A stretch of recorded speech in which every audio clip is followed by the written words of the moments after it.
All right, we've only got a few more bills left to go today because a couple of them are being held. So we're going to start off with Senator Sidnor with Senate Bill 690, and I know you've drafted some amendments that are now ready for us. So, Jamie, let's go ahead and provide the recap.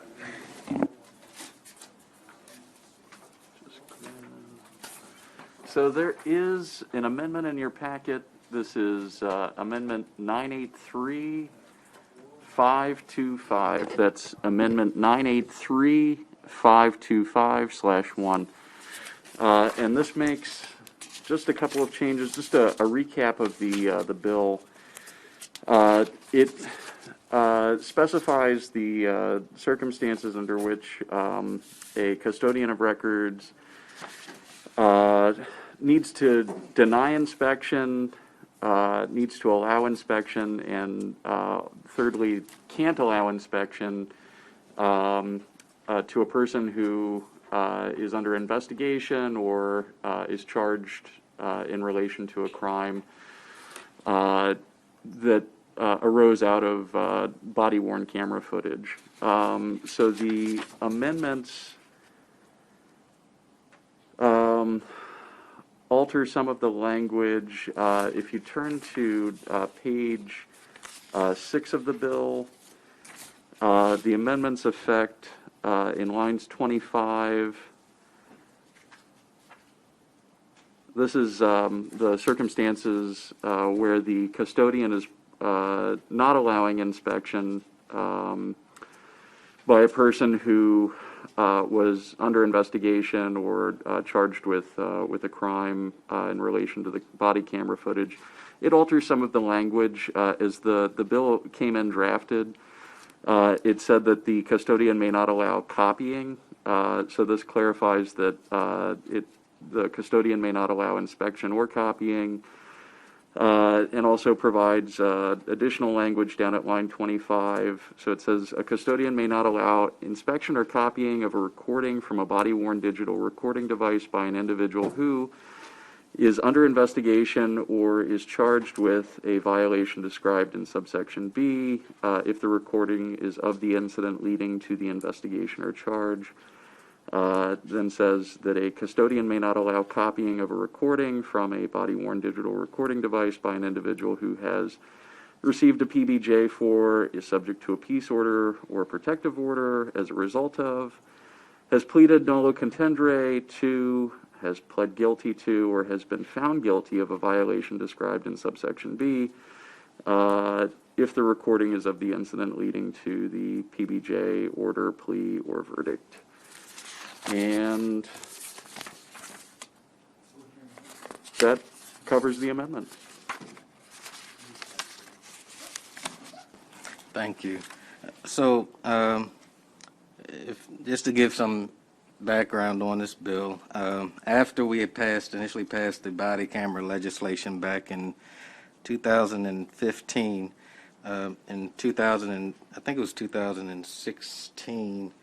I attempted in working with MACO and a number of other local governments and as well as MCAS and some others, we wanted to ensure that we were also balancing privacy rights of people who might be filmed or whose images and audio might be captured on a video camera. The thought being, when you're captured here, you're being captured at your worst time, and we just simply didn't want. We wanted to give the person whose images may have been captured some ability to kind of control those images and that audio. So, by way of example, if law enforcement came in and there was a domestic violence issue or something, you wanted that victim to be able to not just have that video going out all willy-nilly for the general public to use. They would have access to it. They would not be the ones prohibited from getting it. Same thing with someone who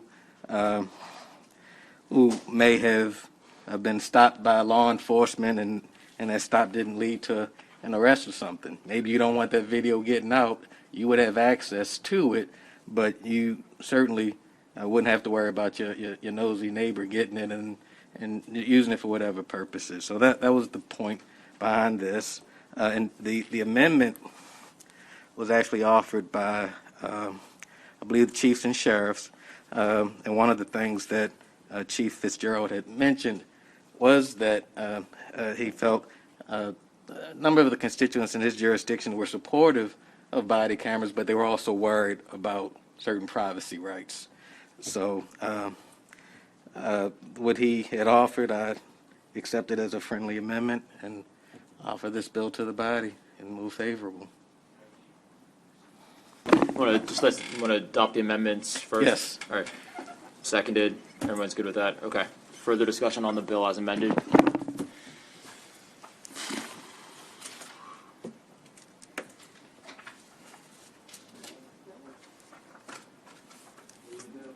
All right. This motion for a favorable? Favorable with amendment. With amendment. Do you need a roll call on this? Is everyone okay? All right. Are you okay? All right.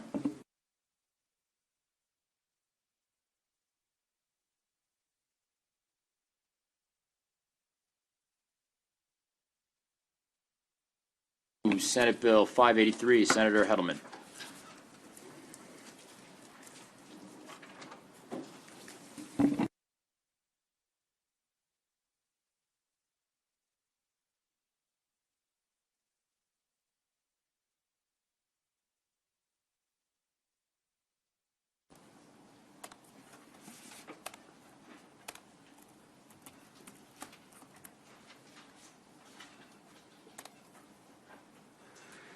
So this bill requires a body-worn camera policy from MPTSC to require that a body-worn camera purchased or otherwise procured for use by a law enforcement officer on or after January 1st, 2022, automatically record and save 2 minutes of audio and video footage immediately prior to the officer activating the record button on the device. There is an amendment in your voting packet. That is Amendment 723 328/1, and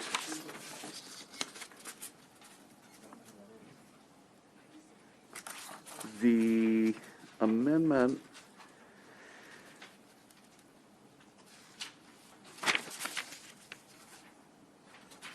provides that the policy shall require that a body-worn camera purchased or otherwise procured for a law enforcement officer on or after January 1st, 2022, automatically record and save at least 60 seconds of video footage without audio immediately prior to the officer activating the record button on the device, removing any of the following from an enclosed holster, either a handgun or an electronic control device, which would be a taser,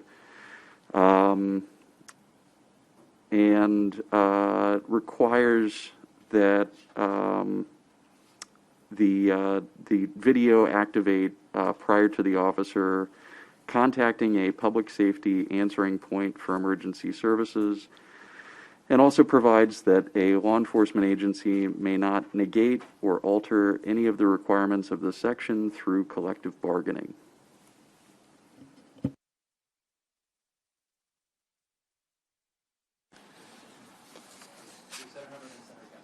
Sure. So there were a number of concerns that came up in the course of the hearing with regard to audio and video. So what we did was amend it to address those to just have video. I did speak with State's Attorney Scott Schellenberger this morning, who says that he is fine with that, and I think he sent an email out to everybody. He says his costs might go up, slightly, but that video is much easier to edit than audio and much more efficient. So with regard to some of the other issues that came up in our discussion yesterday, recognize now that the policy is 30 seconds. So the privacy issues are still the same They're exactly the same as they are now, just for a slightly longer period of time. So I think that this is a good bill. I think this is something that will assist people and, just help make people accountable. And as my colleague here said, this is also in the crime bill, the police reform bill in the House. We try to align it with it. Thank you.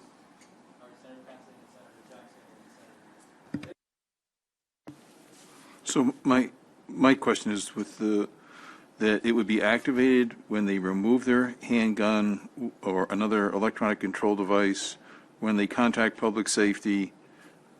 So it just seems very advanced. Is that all stuff that's reasonably achievable for contracts after January 1, 2022? So the point of putting that in there was to make clear that body-worn cameras that have these capacities, that it would apply to them. That's what the point of that amendment was. So there are, and I did check that is widely, that those capacities are widely available among a variety of different body camera companies. So that's not anything that's kind of bizarre or unique. That I checked Motorola, Axon, there was another company I checked. So, and those are the ones that are most prevalent in our law enforcement in Maryland. So this is just practical concerns. I don't have any problem with body-worn cameras activating on all those things. I think that's fantastic.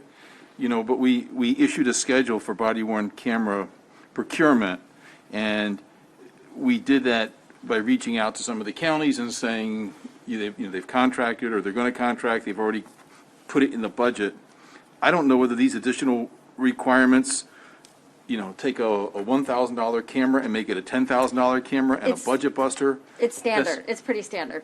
It's not like they're not like huge bells and whistles that I when I went on their websites. These seem to be pretty standard accoutrement that go with. Well, I have some level of comfort. It says procured. So if my county, for example, already contracted, that's procured. If they've already purchased stuff and it's lined up and it doesn't have that, that would be grandfathered in because it hasn't been. I mean, it was procured before the deadline. I'm just okay. I sort of going on blind faith here that I'm not going to get screamed at when it turns out that when I agreed in a previous bill that my county could meet the deadline because they budgeted for it, I'm not going to end up getting yelled at because now it turns out that this has bumped it up. So I'll take your proffer on that, Senator, but I'm hoping you're right for my sake. Thank you.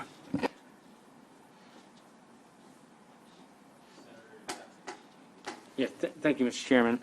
I guess my question is, how much is enough? I mean, 30 seconds is not enough. I mean, what are we trying to get to here? Do we want the officers, if you join a law enforcement agency, you ought to be filmed 20, are we moving toward the 24/7 filming of it? I mean, why 2 minutes? What do you think you're going to get out of 2 minutes that you're not going to get? We changed it from 2 minutes, the amendment changes it from 2 minutes to 60 seconds. 2 minutes is the capacity of the buffering. Right. That's what they can mechanically do. And we originally came in with the full 2 minutes, and now we're paring it back to 60 seconds. Okay, so why the increase on the time that's already associated with the cameras? Again, it was just providing more context behind the action. That's it. It's providing more context. I mean, we gave an example. It's helpful to know what the context is when you're looking at body camera footage, just sort of what happened before somebody was 100% aware that they were turning the camera on. I think, so who's looking at the camera? I mean, who's looking at the footage? Well, the members of the law enforcement agency or the prosecutor's office are looking at the footage. They know what they're looking at.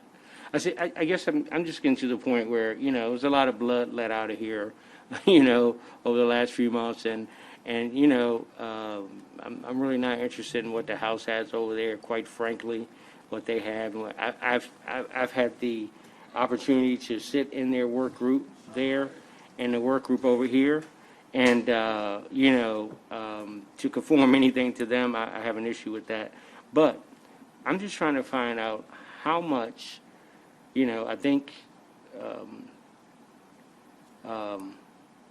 I mean, it's like we took a lot of steps in the package that we set forth.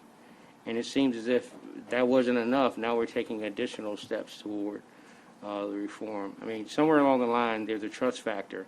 I know it's tough to regain that trust, but I thought we sent out a pretty good package out of here. And this, to me, seems as if it wasn't enough. Now we want to do an additional 30 seconds. I think 30 seconds is a long time. My colleague, he set his watch for 30 seconds, and now we're going to a minute. It's like, are we trusting the men and women that we're asking to do the job? Doesn't matter what the job is. Are we going to trust them to do the job, or we're not going to trust them to do the job? I thought our package put in some accountability steps, but I have an issue with the increased time. So I wanted to, dealing with the amendment, why did we put in the amendment removing the following from an enclosed holster? That's one of the things that can activate the camera.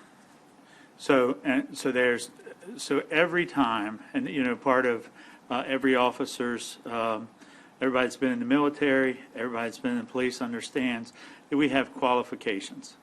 We have semi-annual and annual qualifications. Some departments, depending on it, have more.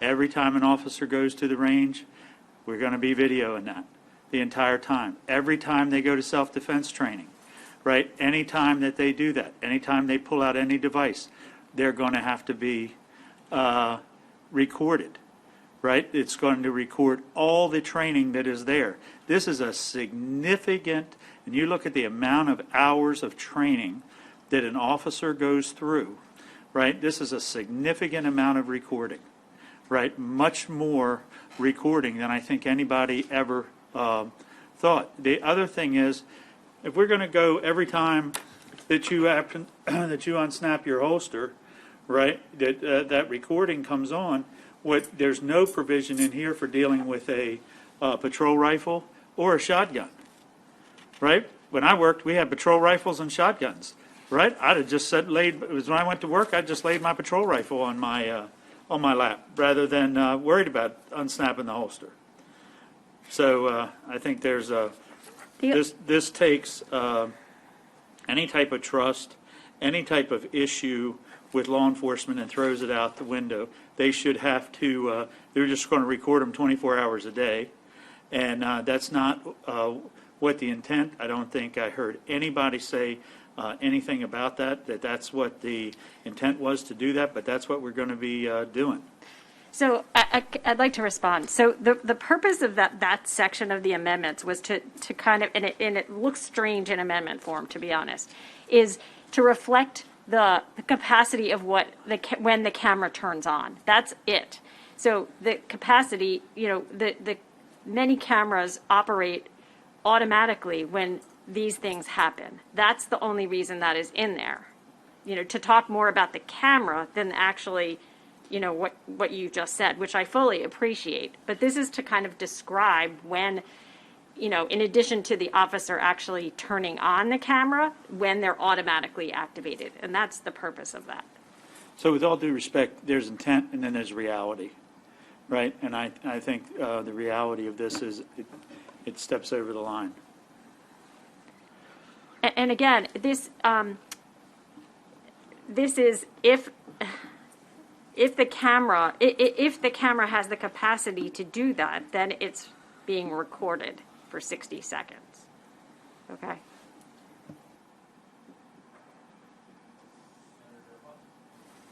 Yeah, just a question. So the testimony or the video we were shown was the officer planting evidence, correct? That was the justification for it. So if you're a untrustworthy police officer and you're going to plant evidence, why wouldn't you just then wait a minute to turn your camera on, or a minute 30 versus 30 seconds? You totally could do that. So there's nothing to prevent that from happening, but the same thing, look, that happened. The reason that video came to light is because of this buffering. So they knew that then. Well, I would guess if you were, and I don't, I guess if you're an untrustworthy police officer and you're planting evidence, you would figure out what the rules are for the camera. One would think. But so I guess my concern is that we just did the whole policing bill and we just did a whole piece of legislation on cameras, and we're trying to get all the jurisdictions up using them. And I talked to Scott Schellenberger too, and he said there is going to be an increased cost. So my county doesn't, unlike Hartford County, we don't have them yet. We haven't bought anything. We don't have them. The only place that has it is the city of Frederick, and they're going back and forth with the county trying to come up with the money on order who's going to do the storage. So I'm concerned about adding, when we're trying to figure out, we literally just have a task force to talk about how we get them in municipalities. We don't really know. We mandated. We don't really know how Dorchester and Talbot and Allegheny are going to be able to afford these. We don't. We just put it in the bill. We think it's a good policy, but now we're going to pass a bill that's going to increase the cost. We don't know. I think given that we just passed a bill to mandate it, we shouldn't then pass another bill that increases the cost on it when we have no idea how these small places are going to pay for it. So that's my big one. And then finally, just the videoing is an issue. This committee a couple of years ago, we shut down the MTA when they were coming in and they were videoing everyone in the buses and all that stuff. That was a huge issue in the committee. We went back and forth over the state videoing you and all that. So I do have a concern with them videoing you prior to your notice, and I think the efficacy of it is very little because, like I said, if someone's going to plant evidence like the video showed, they're going to do it a minute beforehand. So if we want body cameras, which I do, I don't want to vote for something else that adds more cost to it when people haven't even implemented it yet. So my response is, I think for those counties that haven't implemented it yet, it would be good going into it with knowing that this, is part of the deal going into it. And with regard to your second point, we're there now at the 30-second mark. It's just increasing that slightly to 60 seconds. So the same issues are in existence right now.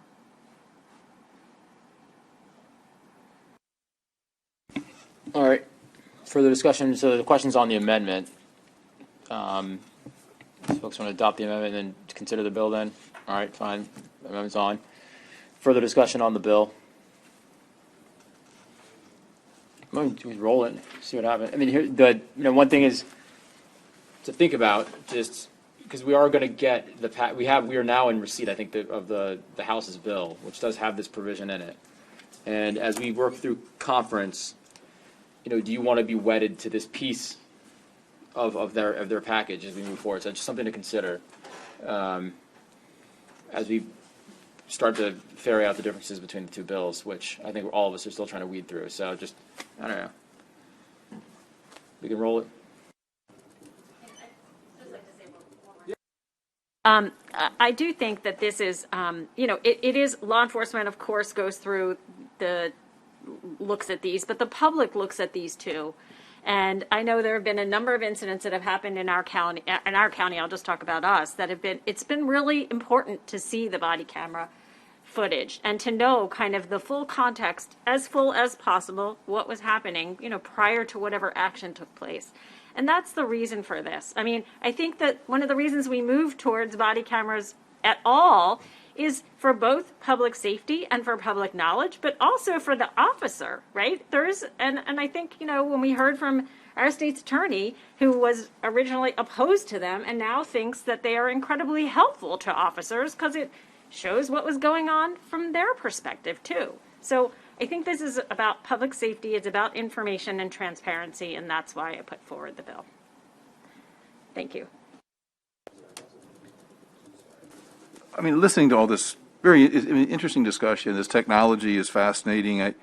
I've seen officers just with the basic cameras before, and I find it interesting, but we've had some great discussions on this.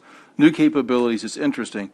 I mean, here's where I stand is that, and I sort of look at us as those 24 mini laboratories of democracy and everything else around the state. We're rolling out new stuff. I just hate to tie people into any particular technology by us micromanaging it. The Police Training Commission is certainly free to adopt regulations and standards, and I think that would be a more appropriate avenue. Some counties, I mean, look, our state includes 2 of the richest counties in the country. I would expect them to have the bells and whistles and everything else. But then we have some really small jurisdictions that quite frankly, don't have a huge tax base and struggle, and I would expect them to have a more basic a model. People want the better because these things are great for lawsuits and litigation and trying to keep stuff honest, but I just don't feel the need to micromanage this process. I'm delighted to see how much it's been embraced by all the counties who could afford it, and I'm anxious to see it rolled out in the rest. And I'm pleased to hear the police jumping in behind this stuff, but I just don't feel the need that we have to micromanage this. I feel great confidence in the Police Training Standards Commission, in our various county executives who want the best they can get to make sure their police are equipped with the best they got. So I'm comfortable with. I'm excited by what we're doing, and I just don't feel the need to go the extra step at this point. So thank you. Thank you, Mr. Chair.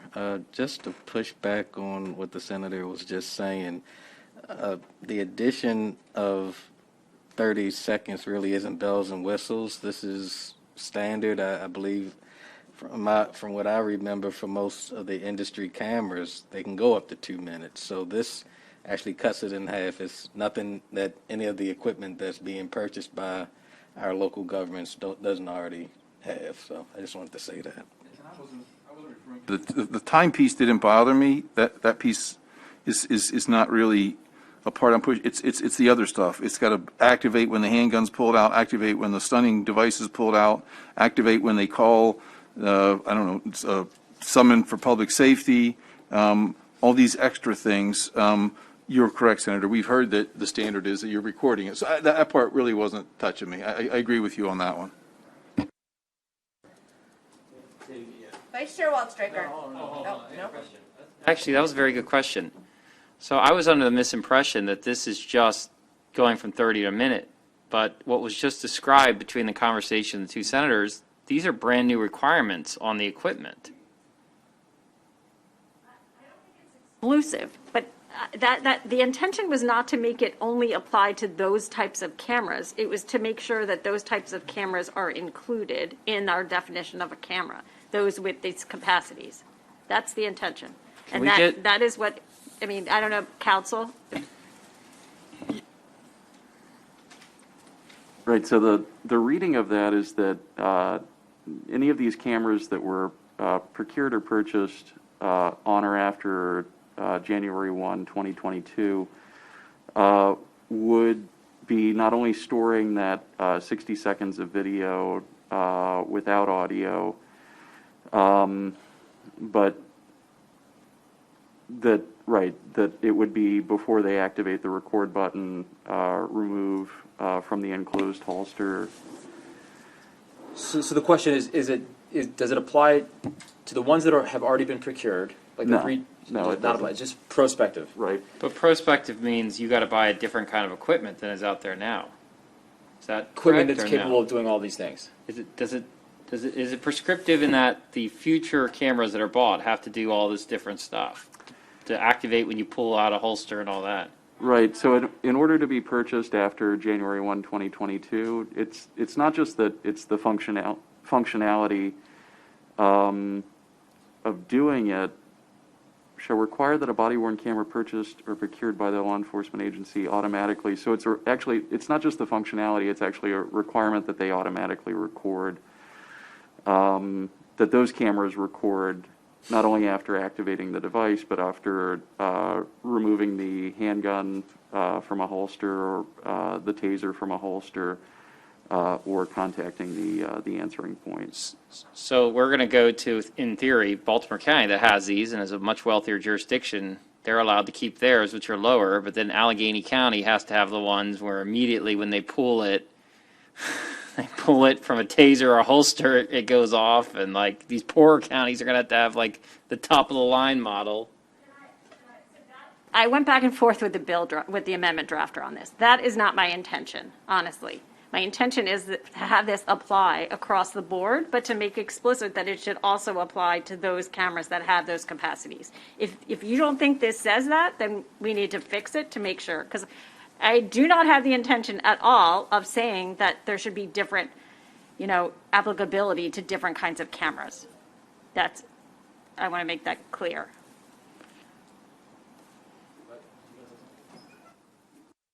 That's the same thing that she did, only that your intention seems to differ from the amendment drafting, so we.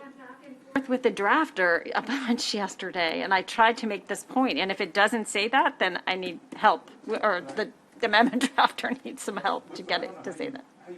Because the big jurisdictions have already got their cameras, and they purchased them under the lower, cheaper standards.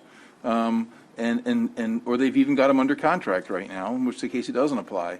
These certainly would apply next time Baltimore County replaces all their cameras, or a substantial number of them. They'd have to up this thing, but I don't know what the life of a camera is. Whether you can get a year out of them or 10 years, I don't know. But if I buy it, I'm sure they have a maintenance contract on there. So I just bought your camera, and you're going to maintain it for a certain number of years, and then I'll throw it out at some point. I'm just expecting that's what it looks like based upon all their technology. So Baltimore County's in, Montgomery County's in. They got the current standard. And whenever their contracts run out and they throw them out, then they'll be under the new standard. But the smaller jurisdictions will end up with the new cameras with all the bells and whistles years before the jurisdictions that have all the more intense policing going on. So and I'm not sure how that's just the real impact of this based upon who's got them and who doesn't. I'm not sure how you draft that out of there. That's just going to happen. That's why I don't feel a rush to do this, because the big jurisdictions already have them.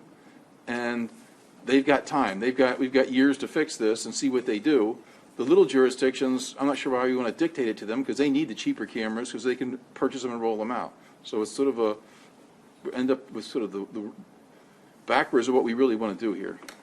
So, Senator Hedelman, I'd be happy to work with you on it, or, just for my understanding, it sounds like then the intent is, and tell me if I'm wrong, that it's not just to apply to the new cameras, it would be that as of a certain date, all of the cameras would have this. So I think really the fix there is pretty simple.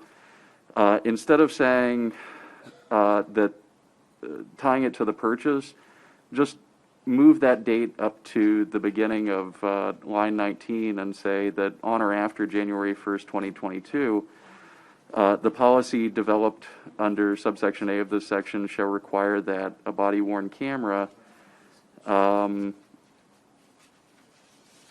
procured for, or body-worn camera used by a law enforcement officer automatically record and save at least 60 seconds of video without audio immediately prior to the officer, and then the rest of the language there. So I think that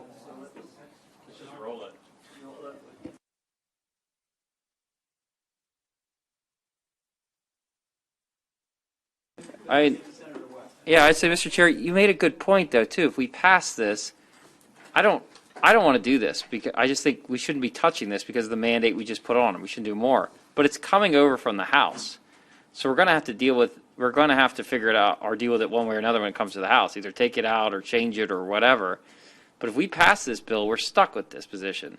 So I don't want to pass it. I don't think this is good policy to throw on another mandate on top of another mandate on top of another one. But I sure don't. I think you made a pretty good point about if we pass this, we're stuck with it because it's coming over from the House and we can deal with it then. So I would rather just vote this down. If I understood what Jamie just read, it would require Baltimore County to throw out all of its cameras by that date and replace them with new cameras with this enhanced capability. We're not going to do that. No, that's not. That's how I understood what Jamie just read. By a certain date, the cameras have to have this capability if you're going to use them. No. And since Baltimore County's cameras do not have that capability, they all got to be thrown away. No. That's not. Well, I think that's what he said. We can't do that.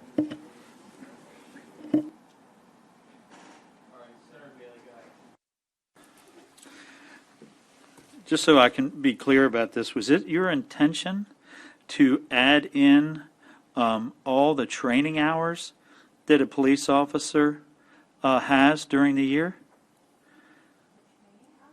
Yes. I understand. So if you, No, the intention is when let me just be clear. The intention is when the officer turns on their body-worn camera, that they save 60 seconds instead of 30 seconds, and that it apply across the board to all different kinds of cameras. That's the intention. It's pretty simple. So it says that when the handgun's removed from the holster, it turns the camera on. There are some body-worn cameras that are turned on when someone removes a weapon from a holster. Yes. And that they have that capacity. It says it's got to have that capacity. No. After January 1, 2022. Okay, then we need to fix it, because that's not how I read it, and that's not how the intention.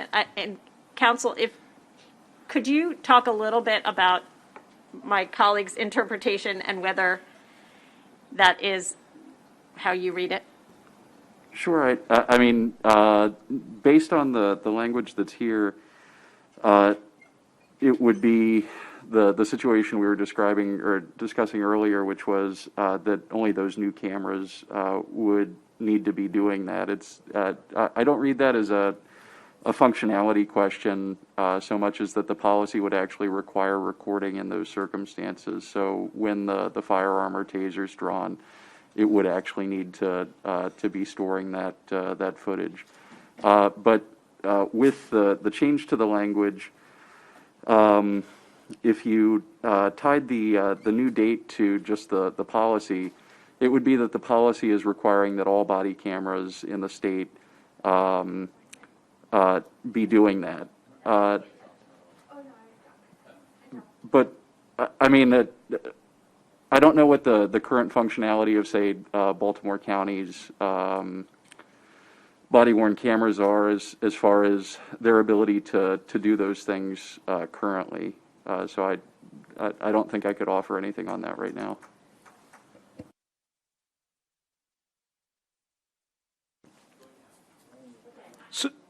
So I just want to be clear on what we're doing here, right? And what this says is that when an officer goes to the range to qualify and he takes his gun out, we're now going to record that. When they go for training, when they're going to deal with use of force, anytime they pull a taser, anytime they touch that, it's now going to turn that on. When you talk about the hours of training that this bill is going to require, we're going to talk about probably 40 hours per officer across 20,000 officers. This is a huge financial issue just for training, right, for your 30 seconds. Because it mandates when the gun comes out of the holster or when the taser comes out of the holster that all of a sudden that camera's on and it's going to be recorded. This is a issue. This is an issue for these departments. We need to work with what we just did. All right, let's go. Is what this bill says. So if it is the will of the committee, I will go back to the drawing board and make that clear. Again, I don't know how to say this any clearer, but the intention is for this to apply to all body cameras, that we store, instead of 30 seconds, we store 60 seconds. The intention of describing these different aspects were to describe the different characteristics of body cameras and how they are turned on in certain circumstances. So that doesn't seem to be clear to folks, and I am happy to withdraw this for right now and to make that clearer in a different amendment. All right, so you withdrawing, or are we going to roll this? Sorry, Senator Sidnor, then Senator West, then I saw Senator Jackson. Just before the maker of the amendment does any withdrawal, I reached out to a friend of mine who has an interest in this, the body camera work. So I was asking just about, and I'm just talking about 1 and 2.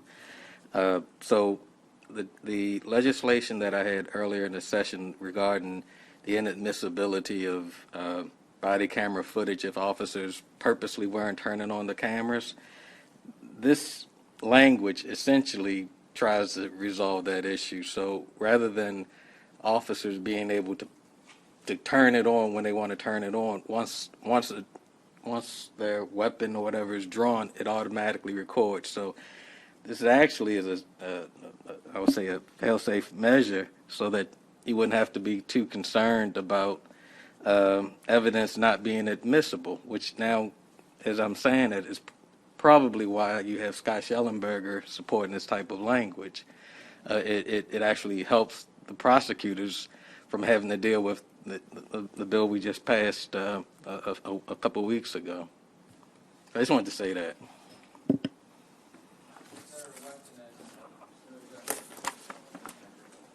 Let me try a fix, if I could. No?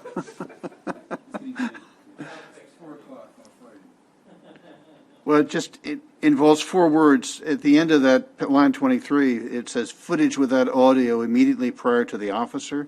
Change that to footage without audio immediately prior to the camera being turned on, period.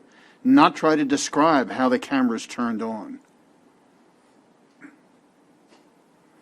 And my guess is, I don't know these cameras, but I suspect that you can program each camera to save 60 seconds rather than 30 seconds. So it merely means taking each camera and reprogramming it so it'll save 60 seconds. And I don't think it's big expense. And if we don't try to describe when the camera gets turned on or how the camera gets turned on, is that a problem? All right, yeah, go ahead. Let's go to Senator Jackson was up first, but let me just Senator Jackson and then Senator Huff. But I think we're going to move off of this. If you're going to withdraw it and work on the language, we also have an opportunity when the House bill comes. I'm okay with Senator West's language. All right, go ahead. I'll go back to where I started. 1, why are we increasing it by 30 seconds? 2, when an officer, prior to contacting 911, prior to contacting your communications, so that wants to be, you want to record that, that's already recorded. I mean, so if there's something that's occurring, is there a question with an officer contacting their communication site? So, and then 3, I think we took care of this collective bargaining piece with the LEOBR. Now, again, I'll try to say it a little more delicately. I look at the co-sponsor on the House side, or the cross-filer. I was in the room for these conversations. We went through the body camera piece. I mean, we just pushed a package out. So I guess I just need to know, why are we increasing this to 30 seconds? And trust me, every piece of equipment that brings about accountability, I'm for, have always been for, but we just passed something to deal with that. And secondly, why if I'm contacting, if I'm saying radio, send me some help, or radio, I'm I just routine something, I'm not sure what it is. I mean, so I'm trying to figure out where this piece of legislation comes from that we haven't already covered previously. So I think that's bringing a little bit, look, that's raising some concern about, the things that we've done. There were hard votes we took. There were hard positions we took. And a person who has lived in this business at every level for a long time, I made a lot of sacrifices. And it's like, is anything enough for what we're trying to do? They're already gutting our material across the street. So I'm not likely to have them try to come over here and gut it over here before it gets out of here. So anyway, that's it on me. Yeah, I was just going to correct. I don't know that. I talked to Schellenberger this morning. I asked him about it. He didn't say, "Oh, I support it. It's great." He said, "I can live with it. It won't cost me that much more." But that's Baltimore County. You don't have any municipalities. You have a unified police department. He already spends millions, so he's like, "Oh, what is a couple more thousand or whatever?" He's just, I could live with it. The other one would be like $1 million. It costs $1 million. Well, if you go to these municipalities that we're trying to get, my municipality, their total budget is $1.5 million, $2 million for the whole little city of what you guys spend on whole body cameras. So the idea that you're going to add more cost for them, if it's a couple $1,000s, that might be a huge cost out in Cumberland and Brunswick, Mount Airy, my police forces. We should not be adding other mandates. And the efficacy of it is, back to what Senator Jackson was saying, 30 seconds. If they're going to plant evidence like the video showed, they're going to turn the thing off. So we should not be, we got to think it's not just Baltimore County where Scott said I can live with it, but their program is already in the millions. But all these little small police departments are trying to get it. We should not add more cost.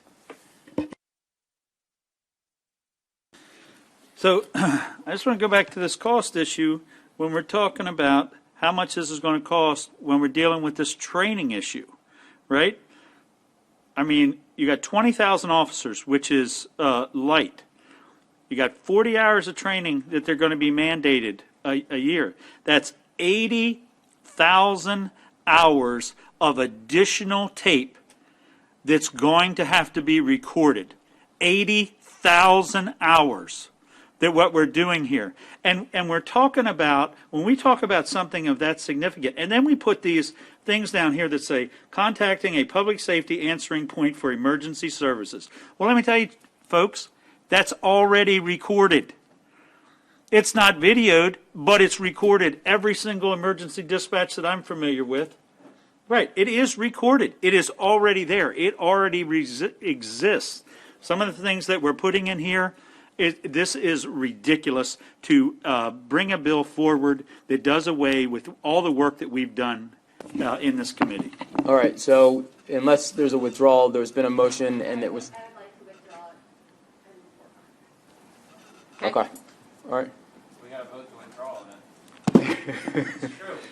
Withdrawal.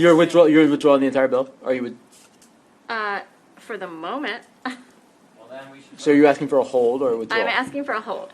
No, there's a motion. I'd make a motion for a hold. It's a request for a hold. It's a request for a hold. Or you can roll it. Is there a motion a second? I know, I'm gonna hold it. Or you can roll it. What do you want to do? What do you want to do? I asked to hold it. Okay. Senator asked for a hold.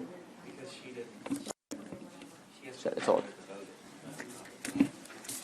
All right.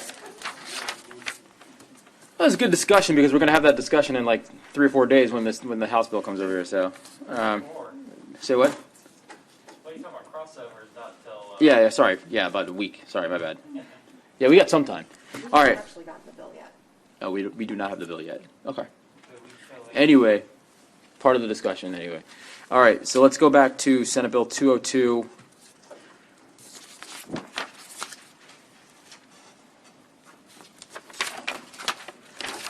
forgot where we left off. Did we leave off on an amendment, Josh, or where are we? Yes, there's an amendment that Huff wanted to add 10 members. Okay. Yeah, so I can reintroduce the amendments if you'd like.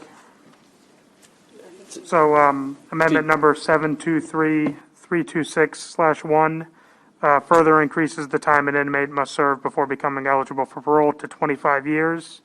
Amendment number 263424/1 does the same and additionally eliminates diminution credits from that equation, so you'd have to actually serve the full 25 years. Amendment number 653525 would require the full parole commission to review inmates who are sentenced for life before they are eligible for parole, and it would require the affirmative vote of 7 commissioners to approve parole. So I withdrew the amendment, and then I offered, and it was seconded amendment to go from, to say the full 10 are there and 6 should vote. So that was where we left it at. Essentially the same amendment, but saying instead of 7, 6. So it's not a super majority, it's a straight majority of 6. And I was trying to get together with Dolores. I don't know where that's, Senator Kelly, I don't know where that's at. I did talk to her really briefly at this one. I mean, I had 2 minutes with her on the floor beforehand. She seemed okay with this one, but I don't want to say she signed off on it. So I was trying to get more time with her. I don't know where that's at, but anyways, I'd offer the amendment. So can I have clarification? So I want to briefly say that I did briefly discuss the potential amendments with Senator Kelly, and she didn't seem very receptive. But my question is this. Is this saying that this decision would need 6 people? It's not saying that. It's saying it would need 6 of all 10 present, and all 10 would have to be present. It says all 10 have to be present, and 6 have to vote. So my concern about that is it's possible that great decisions can be made without all 10 present. For instance, in 2018, Governor Hogan actually signed off on one of the Parole Commission's decisions, and that decision was for Calvin Ash, who was 68 years old, who served 47 years, and that decision of the Parole Commission was an 8-0 decision, meaning clearly there were 2 people absent, only 8 present. The decision was unanimous, so you would have gotten more than a majority, but I want to make sure that we don't prohibit that type of vote from happening. So that's my concern. I think when you're deciding whether to release someone or not who is a first-degree murder or first-degree rape, and we pay these people, what, over $100,000 to be at the Parole Commission? What is it, 160? For $160,000, they can show up at the meeting and vote. I mean, we have to show up and vote, they can show up and vote. So I don't see that. I actually think it should be like a supermajority. I'm trying to come up with something that is a reasonable compromise. To be honest, I'm struggling with even with 6, because even the one you're giving was unanimous, and it was more than mine. And it would, you still had the governor involved, which you're pulling the governor out, so.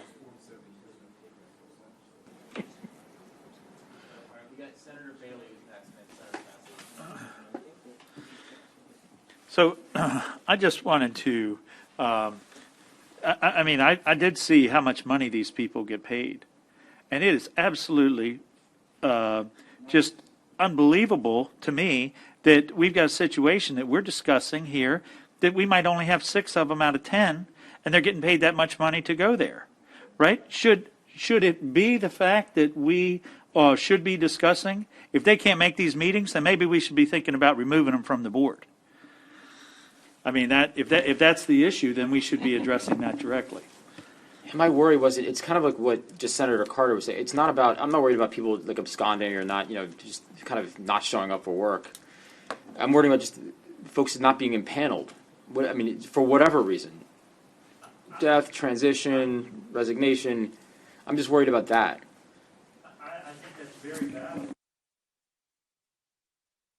People, that much money of taxpayers' money, we should absolutely not give them a pass to not be at work.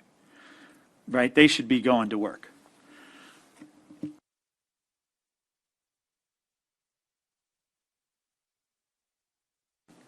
I was about to say one of the things that I had not thought about that would make, I think, Senator Huff's amendment somewhat problematic is if the governor took some time to make an appointment, so then you wouldn't have the 10 people necessary. I know within my district we have a school board nominating commission, and it took 3 or 4 months before the person that was supposed to have been appointed from my district, this appointment was finally approved.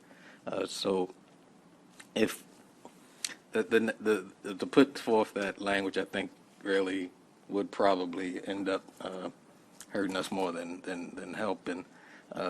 My point earlier in the discussion was simply that I thought we needed to have a majority of the members voting to approve the parole, but this might cause more problems than what I thought. So thank you.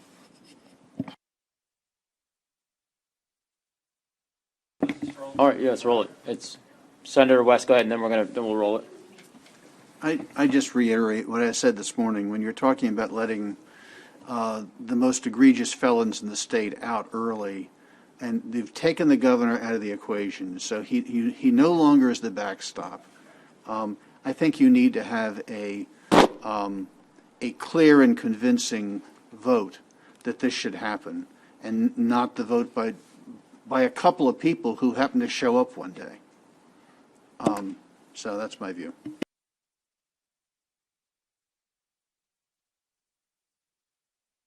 Got it. So yeah, I mean, I guess you're right. Right now it's a majority, but you do have the governor there. The governor has, I know he's stepped in on a few instances more so than his predecessor, so hat tip there. But most of them, I'm, have been informed that obviously if you wait 180 days, the decision of the parole board goes into effect. And I think the vast majority of the ones that have been recommended have fallen under the 180 day let it pass through. So the governor hasn't played an active role in this anyway. That's not true. Yeah, I mean, and He's let more out knocked than his down. He's predecessor. knocked down, from what I've told, half. But he's let half of them go through. From what I've told, is about 50%, and he's knocked down about half. No, I was given different information, but so Legal people carefully. it's a very When we addressed this last year, as I recall, the testimony was that he's got a legal team that carefully reviews each one and makes recommendations, then he reviews it, and that's how he makes a decision, that he is pretty involved in this stuff. no the process. I know, I understand, and I was impressed with it from the hearing last year and this year. Much more of a regimented process in terms of consideration, but I'm talking about just standing back and letting them go 180 days. But anyway, all right, Senator Gowsley, talk, and we can just roll it. What's the amendment we're voting on now? It's the same as the amendment that I proposed, with the exception of the word of 6.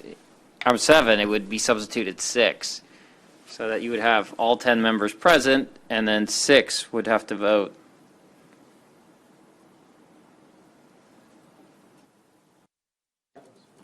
Vice Chair Waldstraker. No. Senator Lee. No. Senator Castleton. Yes. Senator Huddleman. No. Senator West. Yes. Senator Sidnor. No. Senator Jackson. No. Senator Bailey. Yes. Senator Carter. No. Senator Huff. Yes. Chairman Smith. No, I'll go no. Fine. Okay. Amendment fails 4-7. Okay. Sorry? So, yep, he's got another amendment. So, I'd like to offer to say, though, at least, I have one written here, but I'd like to offer an amendment just to say that a straight majority of 6 is required. That's it. I won't even say the 10 anymore, just 6. 6 is required. Same requirements we have in the state Senate here, that you have to have a vote of 24 to pass a bill. Doesn't say you can have 25 there, you have 47. Just say you have to have 6. That's it. Clear, you have 6 present, it would be unanimous, but if it was You have to have a vote of 6. vote of 6, period. Just like we have in the state Senate here, where it takes a vote of 24 to pass a bill in third reading. No quorum requirement, just a vote of 6, which would constitute a majority. Same rule we're under. Same rule that my delegation runs by. So if people worrying about vacancies and whatever, somebody not being there, the 9th person, just straight 6. That is still required, so that you don't have a situation where 4 can release somebody. Because right now, 6 people can show up and 4 people can vote. So you should require 6. So amendment, if somebody wants to second it. All right, the amendment's up and it's seconded. What are folks open for discussion? Let's give folks a chance to speak on it.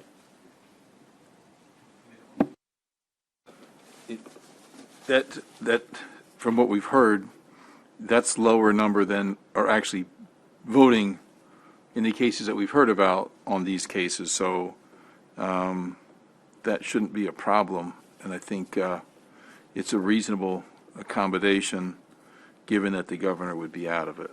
Thanks. Further discussion. Senator Jackson.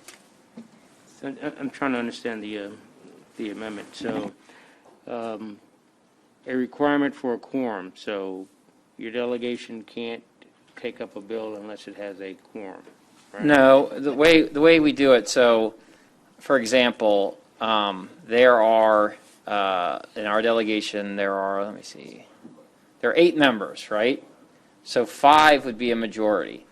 But if we had a meeting and we'd have a quorum requirement and only like 4 people showed up, well, then 3 could vote out a bill. So what I'm saying is, what would happen with the parole commission if we don't adopt the 6?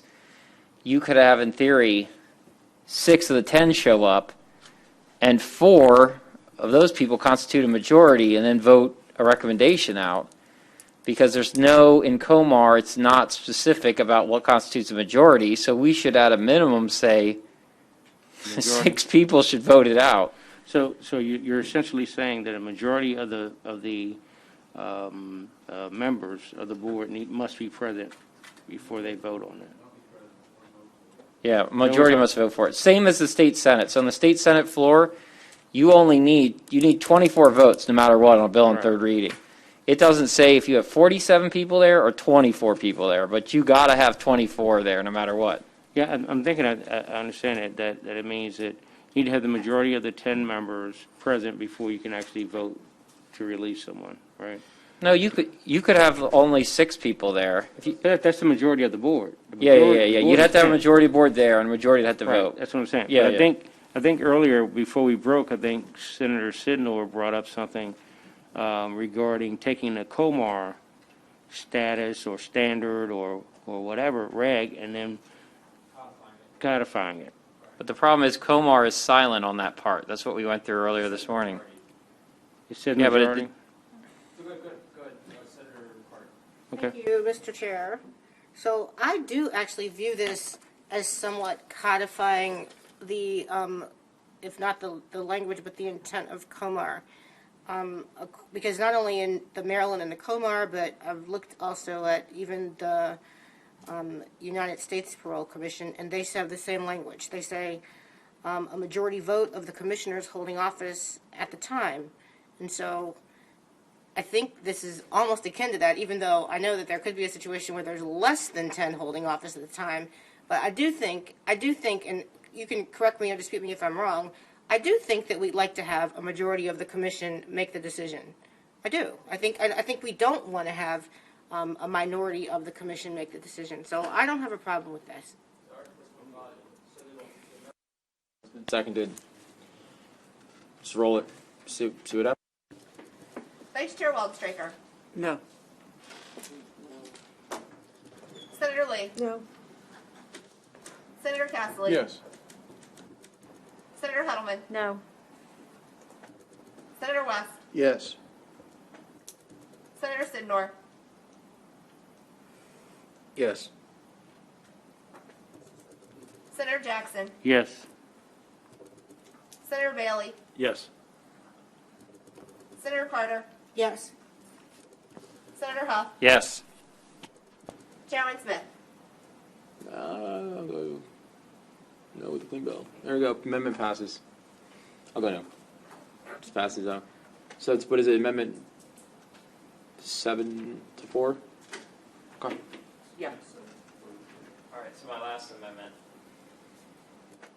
All right, so the last amendment, we were in discussion about it, and what I presented to Dolores, and what some of us had talked about, was my amendment says 25 years straight time. I'll take that down to 20, and I'm going to do that because it matches Senator West's bill that the majority here voted for, that Senator West's bill says that they are eligible after serving the juveniles 20 years straight.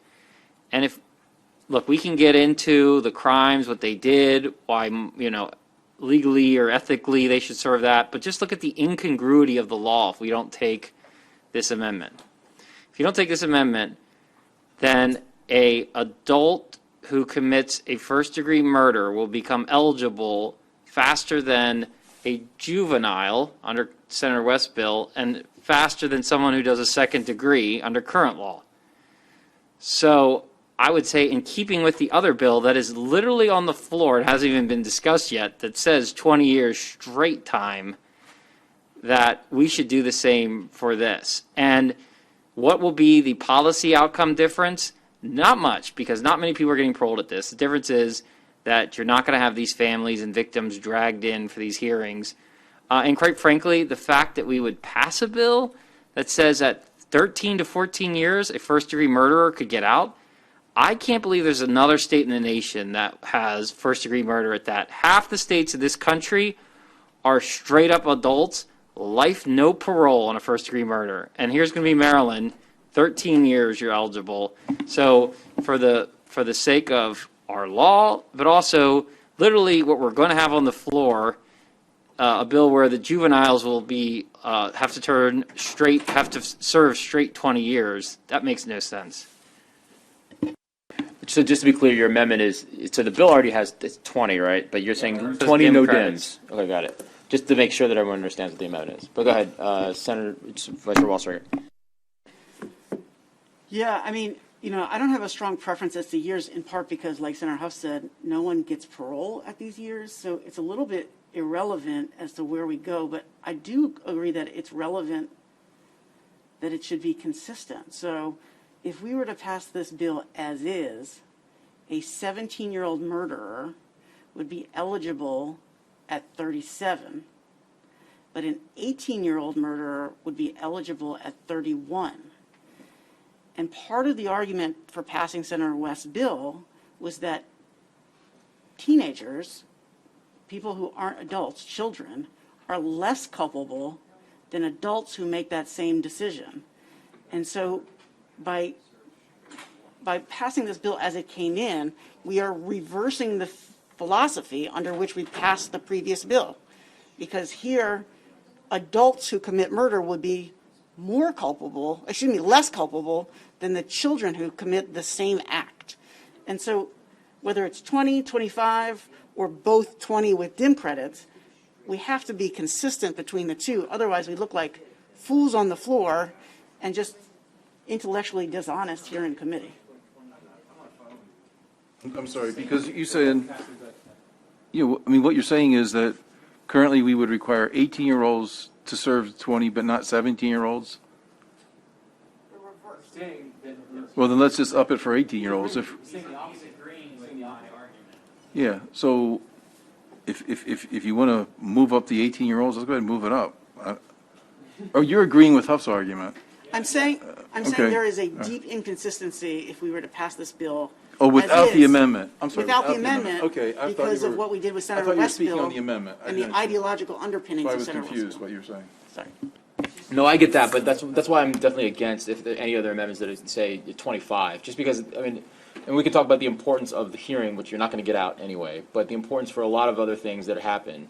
First time to see someone that has the ability to change your fate, first time to kind of get an assessment of this level of security that you're going to be under so that you can participate in programs that participate in these dim credit programs that will then have a bearing on your future prospects for release or an evaluation afterwards. So a lot of these hearings open up opportunities to engage and to involve yourself in constructive programs that you want people involved in so that they can have a favorable evaluation later on, but also corrective behavior while you're in there, arming them with skills and resources. But don't you think that So I understand this. I'm not. Just a parenthetical conversation about bumping up to 25.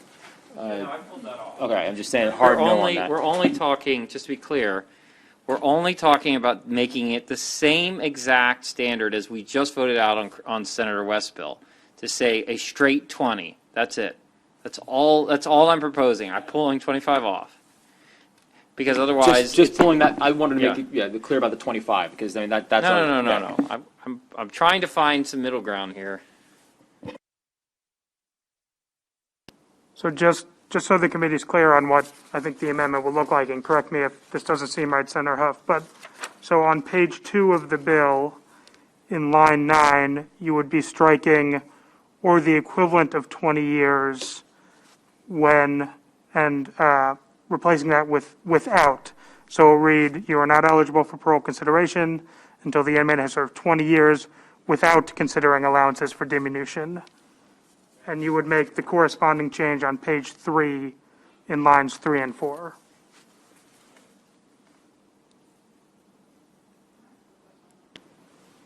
Just. Yeah, why don't we word it the same way we worded Senator West's bill without, so I don't know how we did it. I think served a minimum of 20 years. It just says 20 years, right? It just says 20 years? It just says that. Yeah, I mean, look, I'm fine either way. We can either amend this language or we could take the same language from Senator West. With that is that Senator West's bill was not dealing with parole eligibility. It was creating a new sentence modification procedure. So with parole eligibility, they tend to kind of use the language about whether you're considering diminution or not. So I think it,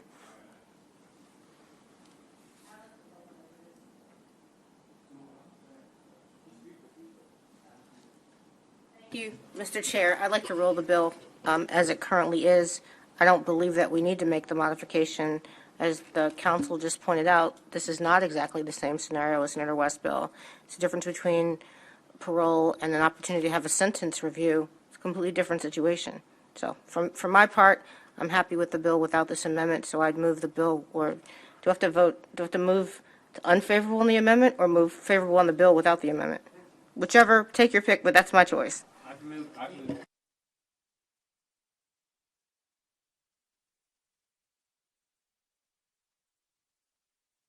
Even if we take Senator Huff's amendment as just described by council, it would not impact everybody else who's already sentenced under this bill.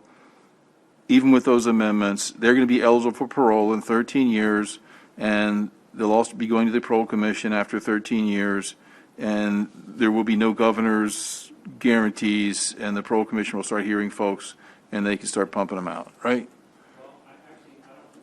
That's a good question about how this affects, and I don't know who could speak to that, how this law is going to affect people who are under the current. How does this work for people who are currently sentenced versus prospective? This law is not prospective. It's on page 2. No, it's on page 2. The top of page 2, the very, very top, deals with people who are already in jail. The next paragraph down, Roman numeral 2, is people who have not yet committed a murder. These are people who will be coming into the system. Everybody else who's in the system, who's in jail, who's being in the courts right now, is that beginning piece, which is they will have 15 years or the equivalent of 15 years, which is maybe 13 years, and then they'll be eligible for parole, and that's what you get for first-degree murder, and that would be our public policy statement. Our public Well, hold on a policy second. statement. Oh, yeah, that's a good question. So the people who are at 15, do they need the governor's sign-off? yeah, as currently, the current law, they would continue to do so, because if you see the way that the bill, The bill's actually prospective, correct? correct, it's based on the time that the offense was committed. Yeah, so everyone who's in prison now, they'll be under the current system. The governor will have to sign off. But then for future crimes committed after this, they would be under a... No, I believe that the new eligibility timeline would apply only prospectively, but because the bill simply repeals wholesale the governor approval provisions, those would apply, that repeal would apply to everybody who is currently in. So the current people are only 15 years?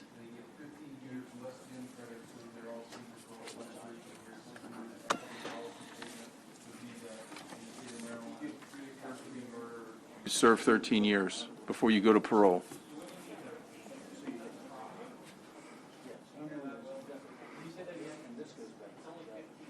For these current people, and if that's with good time, or equivalent, if that's with, when considering allowances for dim, so 15 is only like 7 years.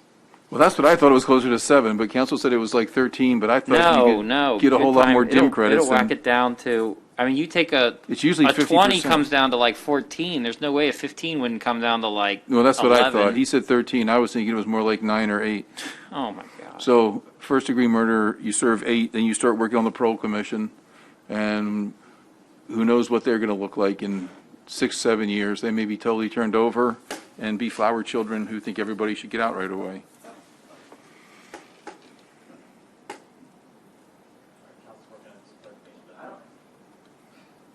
That dim calculator, so we understand exactly how.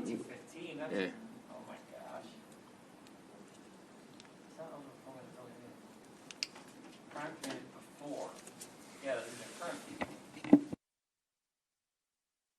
We'll have 15, but that means that's going to be like 11 or 12, maybe even less. They don't get it 50% time because it's a violent. They get like basically, they get lesser, they don't collect 50%, but they collect like, it'll knock almost, I thought it almost knocked a third off your sentence, even on violent ones. So if we roll this out like this, yeah. could be as little as 10 years.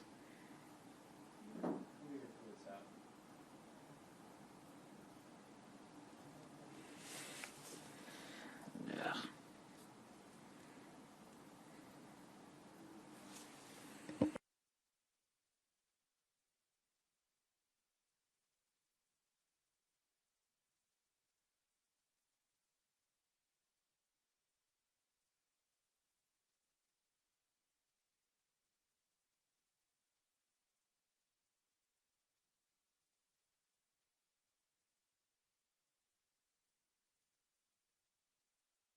And 20 for the second one then.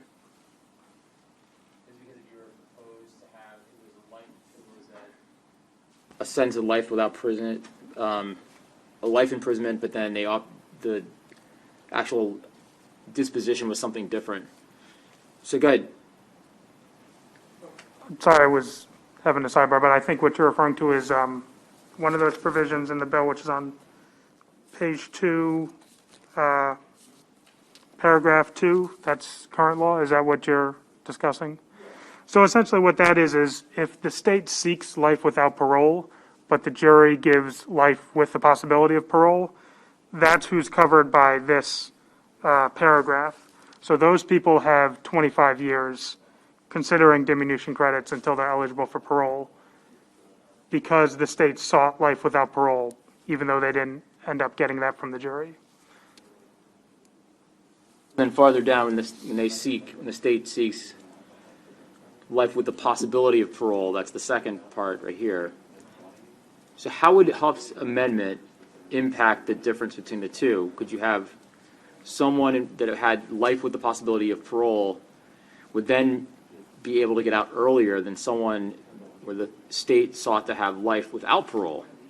Right, so we're trying to do the math on that. Yeah. So it would be, right, so with the amendment that's under consideration, it would be that the person who the state never sought life without parole would be eligible after 20 years without application of dim credits, and the person for whom the state did seek life without parole would be eligible after 25 years with the application of credits. So we're trying to get the exact math on whether it would be possible for the second group to be eligible before the first.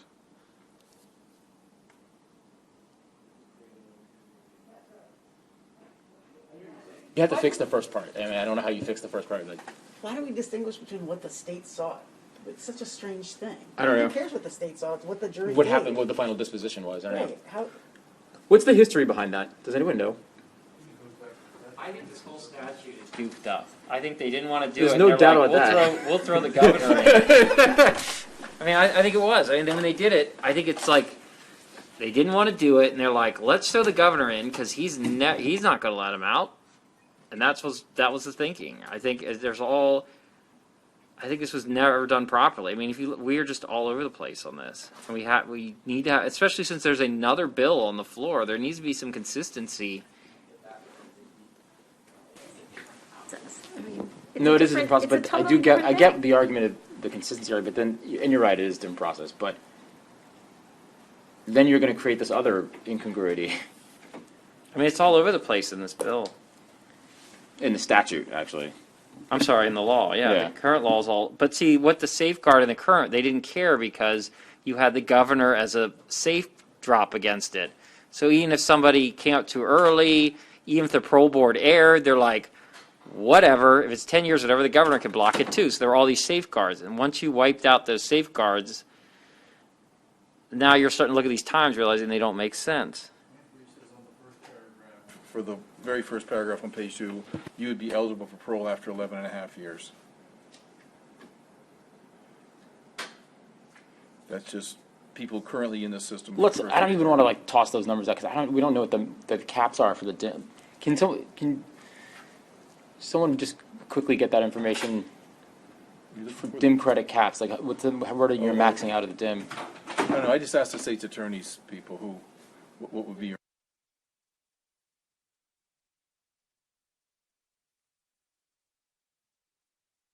Motion on the bill, the amendment in the bill. There's utter chaos.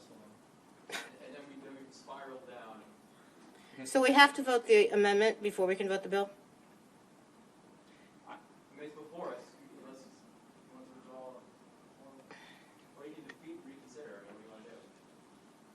what, on the amendment? First-degree murder, where you're telling the public that after 11 and a half years, you can be paroled.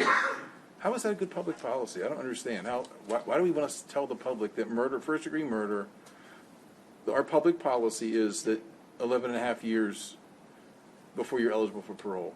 I'm trying to understand that. I mean, they just killed somebody's mom or dad or kid or whatever, and now they're going to be eligible for parole in 11 and a half years. How could we do that as a public policy? How could we possibly say this is the value of a life in Maryland is 11 and a half years? Help me out, because I don't see where this bill decreases parole eligibility at all. It doesn't decrease parole eligibility. This bill doesn't do that. You're talking the technical over the actual, and the actual is that the governor's in the way. And everything they did in this bill said, hey, in the end, the governor's in the way, so we can screw around all we want. You can say everything you want, but in the end, you got to get behind the governor. So you could say you do 1 year or 20 years or 40 years, but it's all, the legislature at that time could play all they wanted to. It didn't really matter because you had to go through the governor. And so we felt protected there. So now if we pull the governor out, then we got to face reality. No more, hey, whatever the governor. Now we got to face reality because it's no longer the governor saying what the value of life is. We got to say it. And the parole means we think it's time. You should be maybe getting out then. Not that you should be considered, but that if we say you can get out after 11 and a half years after first-degree murder, that's our public policy. And the parole commission could then look at someone and say, okay, the General Assembly knew what they were doing. 11 and a half years later, this guy's going out. And I don't know what the parole commission is going to look like in 6 years or 10 years or 15 years, and neither do you. And we have no idea who's going to be on there. It could be people that are very much, let them go, let them go, let them go. And if they are, and we're turning out first-degree murders after 11 and a half years, that's that's I intended to kill your mother, or your baby, whatever. I intended to kill him, and you serve 11 and a half years, and now you're looking at, can we let him out? I don't understand how that could possibly be a public policy that we would want to announce, given the current disrespect. I mean, that 15-year-old kid who just shot the 16-year-old kid. I mean, my God, it's exactly the wrong policy. It's the wrong statement that we want to make to the public, that we think that human life is 11 and a half years. So we're not making that statement because, please,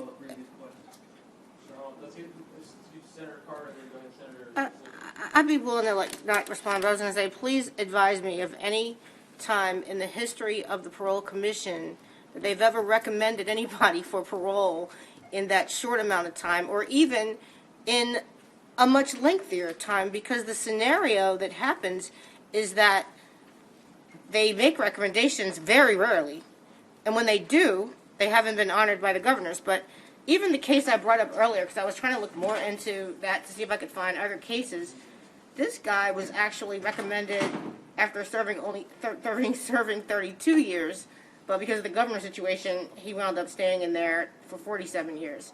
But I got it. I don't know of anybody that will be recommended or has ever in the history of the state of Maryland and Parole Commission been recommended for parole that soon. So, but what number should we say?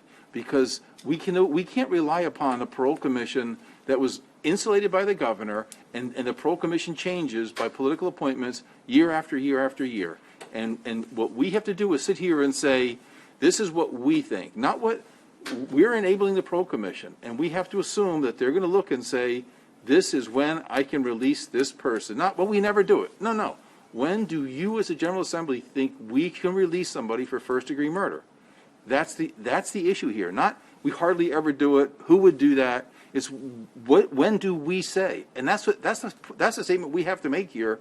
And if you're going to say, before we said we'll release them when the governor thinks it's okay.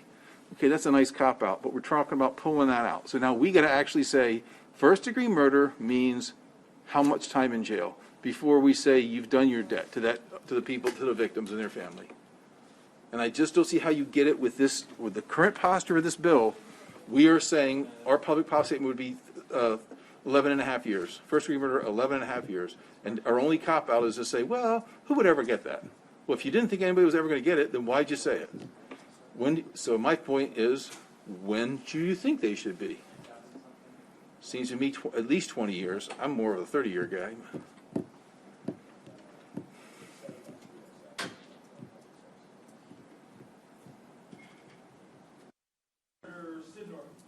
I just called the prior question. I'd like to vote.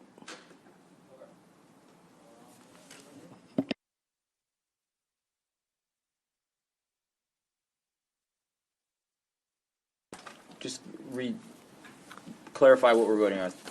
So this would be, actually, if you look, amendment number 263424, except the amendment would no longer be striking 20 and changing it to 25.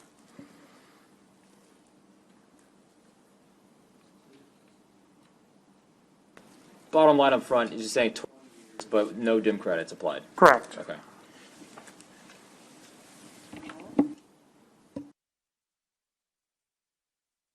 It's interesting, look at the current law.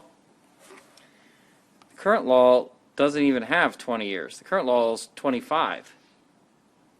So, I mean, getting into this, look at the current law, it's got this 15 in there, and then next it jumps to 25. There's not even 20 in there. So the bill adds 20 with dim credits. So, like, what are we doing here, like, with this bill as it came in? Because the current, that 20 doesn't even exist. So everyone's sitting here arguing about 20 and you're trying to jack it up. It doesn't exist in the current law.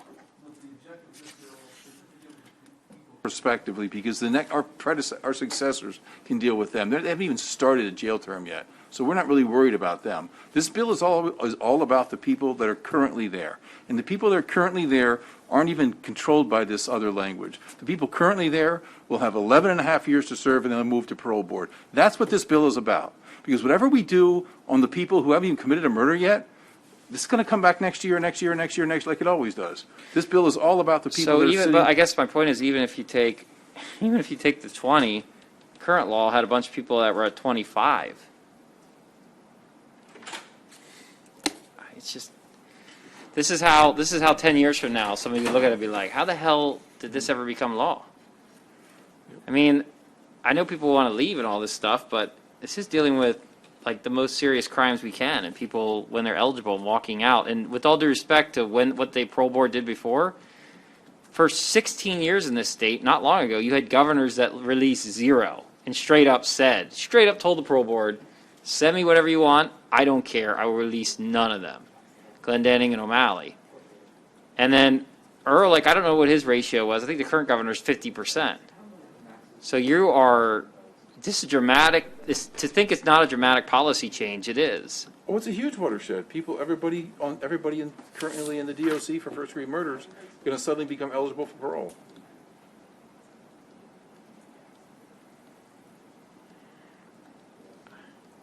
I mean, or you could be, the concurrent thing with law would be to go keep it at 25 with dim.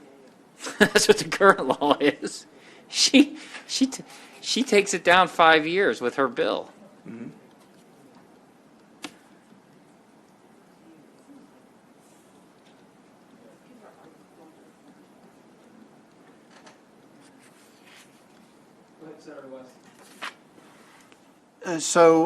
We have this study group that's been going on for 2 years, now we're extending it for another year, about penalties and whether or not things make sense in terms of the penalty for this crime as opposed to a different crime, because we've done it on an ad hoc basis. Why can't we just hold this bill through the summer, let the people in this study group deal with this, and come back with a recommendation of what it ought to be? Otherwise, it's another ad hoc decision.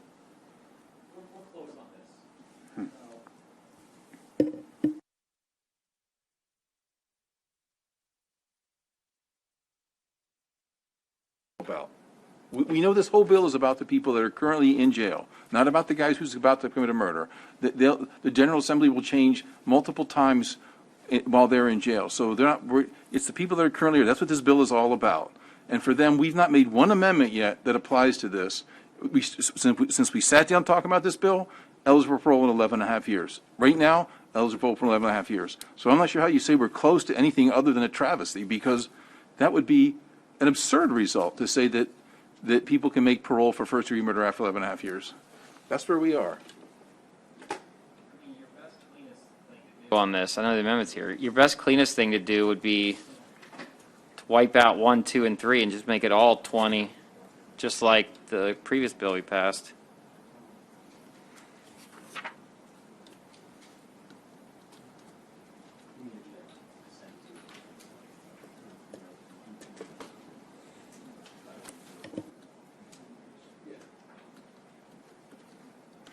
Can I ask Jamie a question on this? That if, can you pull out, I know there's the restrictions on retroactivity and changing people's sentences retroactively. Could we even say, if we pull the governor out, can we even say, change what's in the current law to extend that? If we pull the governor out, is it automatically going to be that, no, these guys, it is what it is. It's 11 and a half years, and you either put the governor in or you don't. But that we couldn't say, make them 20 years to serve before they're eligible for parole. Can we even do that? I know in past years it's come up, that same question has come up. And to the best of my recollection, the advice we'd been given was that you would want to start it at the effective date, but that might be something the committee would want to double back with the Attorney General's office on the constitutionality of it to see if their parole eligibility is actually, if they're prejudiced, by sort of changing the goalpost on when they're parole eligible retroactive. Yeah, so pulling the governor out just throws all these guys in the parole commission. They start having parole hearings after 11 and a half years, and we just have to live with that. That's the only solution, unless we put somebody else in there for the parole commission's in there for the governor. And for the dim credit, well, we're going to get more information on the dim credit calculation, but I'm more than certain it's not 11 years. But go ahead, Senator Sidnor.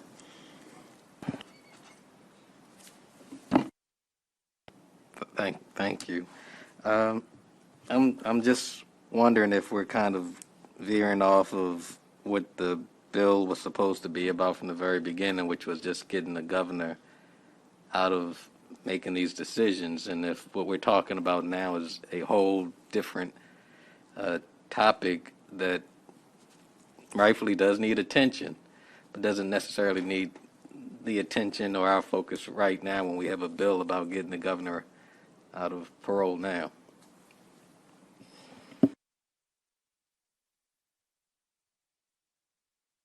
a fair way to do it would, since we can't change the current sentence, would be to leave the governor in up to a certain number of years. That you say the governor's in the process up to 20 years served, and then after 20 years served or 25 years served, the governor's out of the process. And that way you keep the governor in there as a check on the parole commission to keep people from, so we at least don't release people after 11 and a half years or put them to parole commission, so that we know the governor's in there for those people up to the point of your, I don't know, say 25 years of having served.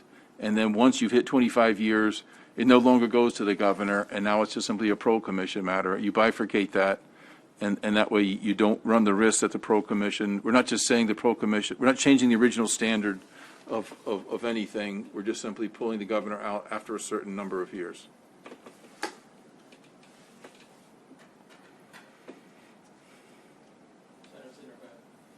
And I'd made this motion a little bit earlier, so I'd like to make it again, which is calling the previous question so that we can vote this amendment up or down.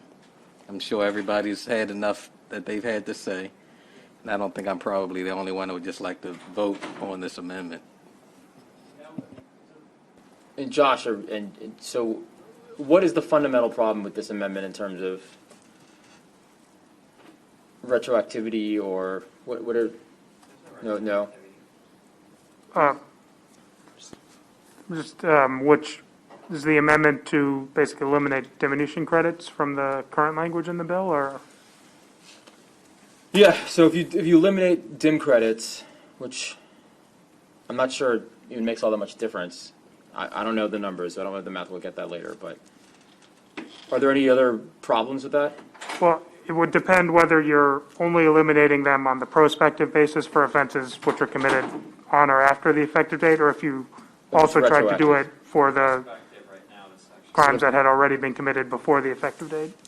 So he's saying prospective then, is that what the amendment does? Or Well, is- yeah, because if it replaces in number 2, that is prospective language, and what would, I too sort of agree that there probably is a way to fix this whole thing, but I don't know if there's the appetite, but my language would do the same thing that Senator West's language does. That was new language, prospective crimes, a new process, which this is a new process. It does the same thing. It would say straight 20, just like Senator West's bill does on the new prospective part. And everything else, it leaves alone. Now, some people can offer other amendments on that. But my amendment's just on, that's been motioned and seconded, is just on Roman numeral 2. And all it will do is the same thing Senator West did, which is the same bill that's on the floor now. It's a new program, a new process. So I think that's a fair way to deal with Roman numeral 2. If somebody wants to come back, and if Senator Castley has a suggestion on lines 1 through 5 of the bill or lines 13 through 17, but mine's just dealing with number 6. Only applies to people who haven't killed anybody. I'm not, yeah, I realize that, and I'm not saying we can't come back and deal with yours, but the amendment I have in right now, It's just that you're amending a piece of the bill, in my view, that's irrelevant, because they'll just be back next year changing and changing and changing. The piece that's critical, that the bill is truly all about. well, I realize, so come back, as soon as I'm done with this amendment, offer amendment on that part, you know? I'm trying to get one part through. And, like, I totally get what you're saying on 15, on the 15 years, and I see there's a 25 years, so this thing is all over the place. Yeah, But- and the only fair way is to leave the governoring up to a certain point, and then you pull them out. Well then, yeah, just, Vice Chair Wildstriker. Yes. Senator Lee. Are we voting on this now as is? Yes. Senator Castley. Yes. Senator Heddleman. No. Senator West. Yes. Senator Sidnor. No. Senator Jackson. Pass. Senator Bailey. Yes. Senator Carter. No. Senator Huff. yes. Yes. I'm not sure yet because it's not done. So I have to go back to Senator Jackson. Senator Jackson. No. 6. 6 yes. So Chairman Smith. Clear determinations. So then Senator Lee can't change her vote. Okay.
We're not going to change the outcome of that.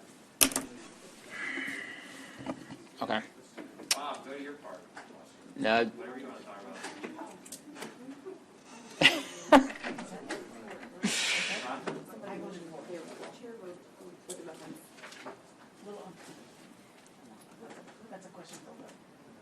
All right.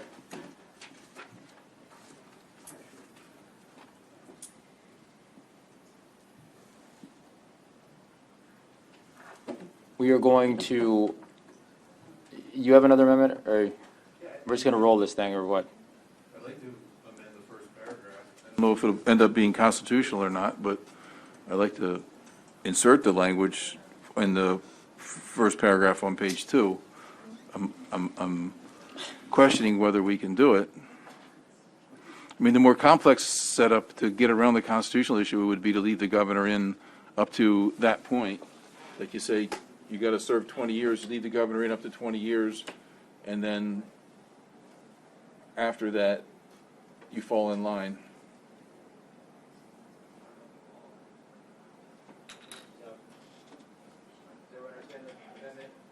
What's that? So I think the amendment would be, I mean, it would have to say that paragraph 3 would apply, 3 and 4 would apply only in the case of crimes committed prior to October 1, 2021, and that they would only apply in the, up to the point where the individual has served 25 years.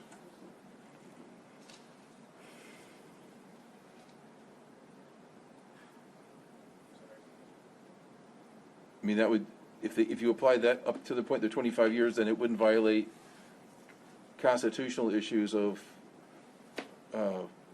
changing a sentence after the fact.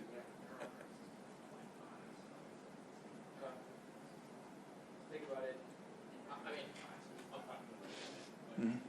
What's that? I'm going to move against it. I mean, how do we, then how do you impact the people that are already in? Yeah, you're saying they get parole after 11 and a half years. That we start parole. I don't think that's the right calculation, but Well, that's what I got from Schellenberger, and it's more in line with what they had showed us before. Was when I texted him exactly where we are, he said 11 and a half years.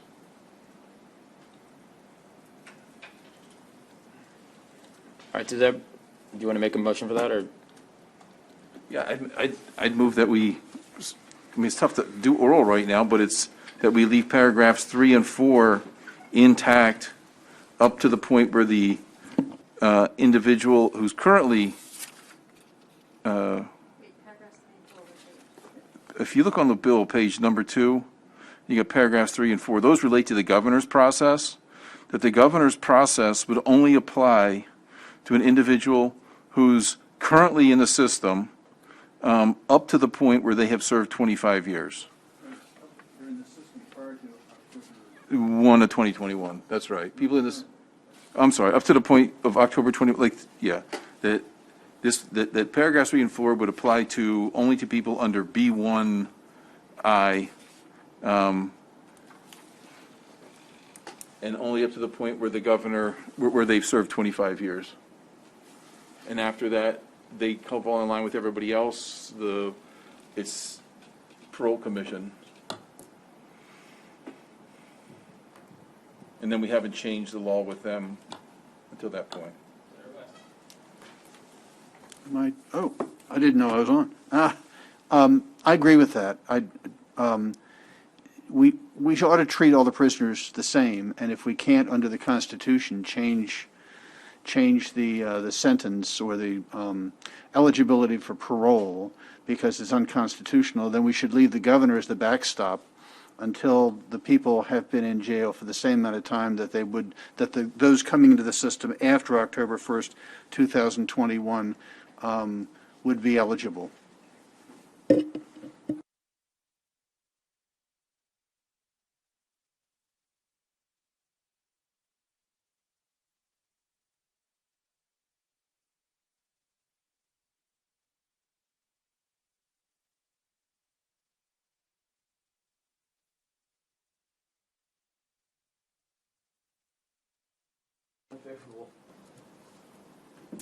Vice Chair Wildstreicher.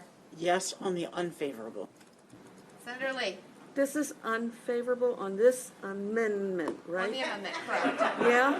Okay, unfavorable, yes. Okay. I may bail you out, all right? Jesus Christ. Senator Castley. Senator Castley. No. Senator Heddleman. Yes. Senator West. No. Senator Sidnor. Yes. Senator Jackson. Yes. Senator Bailey.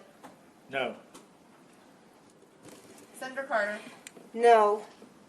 You mean, Yes. cannot change your vote, we just. Look, we're not doing this again, all right? I can't. Yes. Senator Huff. No on the unfavorable. Chairman Smith. Yes on the unfavorable. All right. All right, all right. Okay.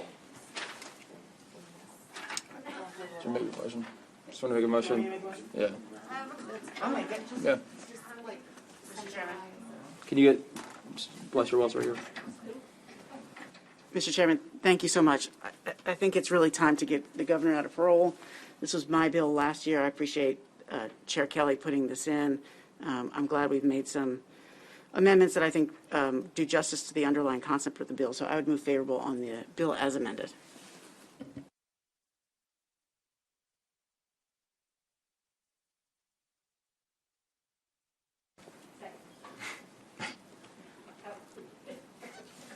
All right, roll call. Vice Chair Waldstraker. Yes. Senator Lee. As amended with the governor out of the bill, Yes. out of this, Yes. okay. What, can you come back? Just go ahead. Senator Castley. To send a public policy statement that first-degree murderers are eligible parole over the parole commission after 11 and a half years, to me, is totally unconscionable, sends a horrible message. I can't think of voting anything other than no on this bill. Senator Heddleman. Yes. Senator West. I would love to get the governor out of the system entirely, but the idea of letting people, making people eligible for parole after 11 and a half years doesn't sit well with me, so I have to vote no. Senator Sidnor. Yes. Senator Jackson. Yes. Senator Bailey. So I think at some point in time, we have to think about justice for the victims. And by doing this at 11 and a half years is not justice for the victims, right? I mean, the person that is incarcerated gets a free education, right? They can finish their high school, they can finish college. They sit there for 11 and a half years and then they're out. And what are we doing for the victims of their crime? No. Senator Carter. As a former sponsor of this legislation many years ago, as a member of the House of Delegates, who conceded to Senator Kelly when I came over to the Senate because she was so passionate about it, I enthusiastically vote yes. Thank you. Senator Huff. Just pass. Give me a second. Senator Lee. Yes.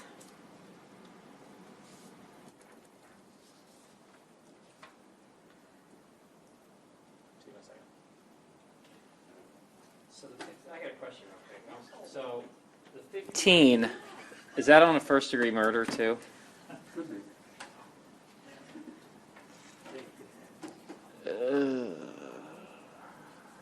Just put me as a no right now. Will we be revisiting the vote? I may change it. Just give me just put a no right now. It won't change the outcome. Chairman Smith. And I'm an enthusiast, yes.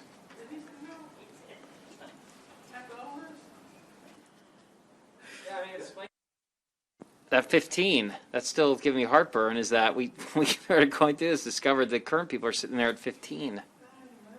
Just, I'm a no right now. Just give me a little bit. Maybe it won't change the outcome if I change my vote.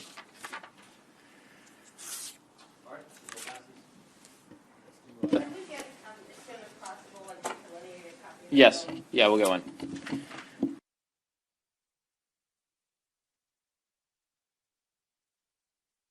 We're going to do that, so what? Go ahead. Say what? What happened? The ability that we can completely destroy the state if we look hard enough, that's all. Oh, that's how you really feel about it? Yeah. All right.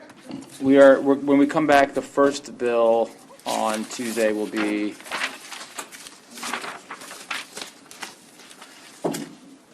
Senator Lee's bill. Where is your bill? Senate, where is it? It's not on the list. Oh, it wasn't? No, here it is, 250, Senate Bill 250. All right, We floor leaders for all the bills. okay, so you assign them right now, yeah. So for floor leaders, Senate Bill 144, which is Electric Vehicle Recharging Equipment for Multifamily Units Act. Any takers? Bailey. 364, Baltimore City Civil Claims Against Law Enforcement Officers of an institution of higher ed, prohibition against non-disclosure. Okay, thank you. 592, State Child Welfare System reporting. No, that's Zucker's bill.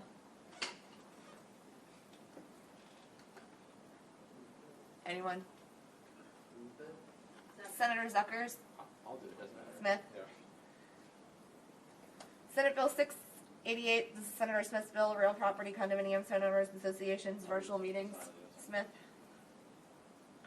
Senate Bill 832, Charles County Senator, Southern Maryland multifamily dwelling registration fees and fines. Jackson. All right, this Senate Bill 471, task force to study crime classification and penalties alterations. Mike, you want that? What's that? This is your task force bill from the extension. Senate Bill 505, Senator Heddleman, criminal law first degree, child abuse, continuing course of conduct. 726, personal delivery, this is Scout. Who wants to talk about Scout? Senator West. Senate Bill 862, Senator Waldstraker, arrest warrants issued by district court commissioners. Yep. Senate Bill 874, Senator Jackson's work group study partial expungement. Okay.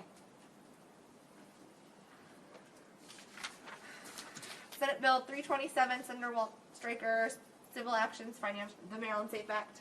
Sure. Okay. Senator Sidnor, courts, non-governmental corporate parties disclosure statements.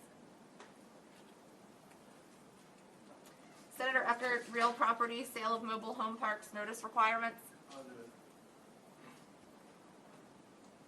Senate Bill 488, family law marriage licenses and records. Sidnor. Senate Bill 698, Senator Eckert, real property transfer on death deed task force. Carter? And then the two that we just did this afternoon, I don't have the voting list in front. Oh, wait, here we go. Senate Bill 690, which was Senator Sidnor, Public Information Act, inspection of records from body-worn digital recording devices. Okay. And then parole, governor out of parole. Smith. Okay. Unless someone else wants it. What's the bill? Governor parole, unless someone else wants it. You want it? Oh, no, chairman do it. Or I'm happy to do it. If you want it. I'll take it. Okay. Well, I know how to deal with some drama, but I'm good. We'll roll together. You got it? Carter. All right. Great. We're done. All right, have a good weekend.